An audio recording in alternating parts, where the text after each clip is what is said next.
என்ன காரணம் கனிமொழிக்கு மட்டும் சீட்டு மறுக்கப்படுறது சட்டமன்ற தேர்தலில்? கனிமொழிக்கு சீட்டு கொடுக்க மாட்டாங்க. காரணம் என்ன? பயம்.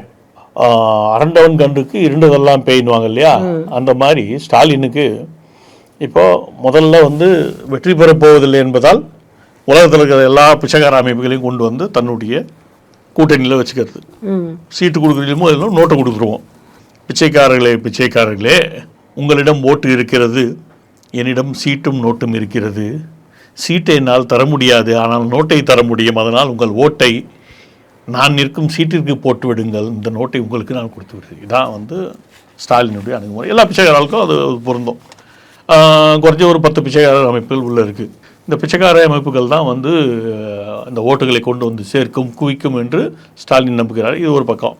கனிமொழி விஷயத்தை பொறுத்தவரையில் திமுகவை உடைக்கும் சாமர்த்தியம் அல்லது திமுகவை தன்னிடமிருந்து தட்டி பறிக்கும் சாமர்த்தியம் கனிமொழிக்கு இருக்கிறது என ஸ்டாலின் நம்புகிறார். ஒன்று. ரெண்டாவது, தனது மகனாகிய உதவாக்கரை உதயநிதி தலைமை பண்புகள் இல்லாத காரணத்தால் தனது சகோதரியிடம் தோற்றுவிடுவார். அவருக்கு தனது கட்சியிலே மரியாதை இல்லை. தனது மகனுக்கு மரியாதை இல்லாத காரணத்தால் ஓரளவுக்கு மரியாதையை பெற்ற கனிமொழியால் கட்சியை வழிநடத்த முடியும்.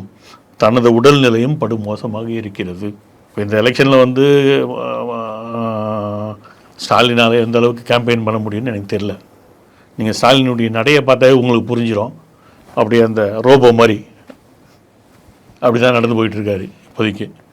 முயற்சி பண்ணி ஏதோ உடம்புக்கு ஊசி எல்லாம் ஏற்றி தன்னை தானே உந்தி தள்ளுற மாதிரி ஒரு முயற்சி தான் பண்ணிகிட்ருக்காரு. அப்போது மகனால் தமிழகம் முழுக்க சென்று பிரச்சாரம் செய்ய முடியுமா? மகன் பிரச்சாரம் செய்தால் எடுபடுமா? மகன் எதனையும் உளறி வைத்து விட்டால் அதன் மூலமாக தொகுதிகளுடைய எண்ணிக்கை குறையுமா, பாதிக்கப்படுமா, தோல்வி எண்ணிக்கை நகர்வோமா என்ற பயம் இந்த பக்கம் இருக்குது. அந்த பக்கம் ஓரளவுக்கு விஷயங்களை புரிந்த, தெரிந்த, அறிந்த கனிமொழி தனது தலைமை பண்பு உதயநிதியை விட சிறப்பாக இருக்கிறது என்பதை வெளிப்படுத்தி விட்டால், அனைத்து எம்எல்ஏக்களும் அந்த பக்கம் சென்று விட்டால் தனது மகனுக்கு வாய்ப்பே இல்லாமல் போயிடும் அப்படின்னு இன்னொரு பயம் சேர்ந்துருக்கு. மகனுக்கு மட்டுமா இல்லை ஸ்டாலினுக்குமா? ஸ்டாலினுக்கு இதுக்கு மேலே ஏது வாழ்க்கை? ஸ்டாலின் ரொம்ப ப்ராக்டிக்கலாக ஸ்டாலின் என்ற நபர் தற்போது ஒரு நடைப்பினம். இது சொல்கிறதுக்கு எனக்கு சங்கடமாக தான் இருக்குது. ஆனால் அது என்னதானே எதார்த்தம் என்ன?